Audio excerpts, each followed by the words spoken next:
আগামীকাল পর্দা নামছে কোপা আমেরিকার শিরোপা নির্ধারণী ম্যাচের বিগ ফাইনালে সকাল 6টায় মুখোমুখি হবে আর্জেন্টিনা ও কলম্বিয়া।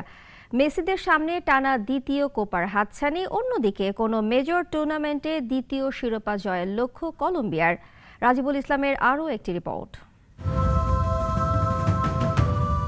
সলিড ডিফেন্স, সেরা মিডফিল্ডার, সেরা অ্যাটাকিং, গোল পোস্টের নিচে আস্থার গ্লাভ, সবকিছুতেই কলম্বিয়ার চেয়ে এগিয়ে আর্জেন্টিনা।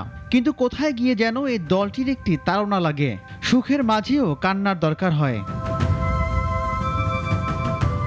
কাতার বিশ্বকাপ ফাইনালের আগে যেমন গোটা দল মেসির জন্য আবেগে আন্দোলিত ছিল, হামেস রদ্রিগেজের বিপক্ষে মাঠে নামার আগে সেই ঝাঁকুনিটা এবার বোধহয় তারা নিজেরাই দিল আরেকবার।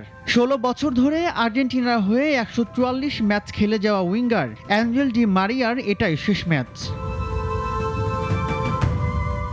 সেই মারিয়ার জন্যই টানা দ্বিতীয়বারের মতো কোপা জিততে চাইবে আলবিসেলেস্তারা, আর বন্ধুর জন্য সবটাই করতে চান লিওনেল মেসি। 12 নম্বর র্যাঙ্কিংয়ে থাকা লাতিনের দল কলম্বিয়া গত 28 ম্যাচ ধরে অপরাজিত। দলের আর্জেন্টাইন কোচ দায়িত্ব গ্রহণের পর কলম্বিয়া 22 ম্যাচে জয় পেয়েছে।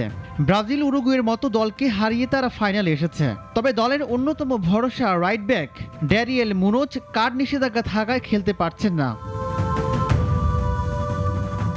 2021 সালের কোপাতে এই কলম্বিয়া সেমিতে টাইব্রেকারে হেরেছিল মেসিদের কাছে।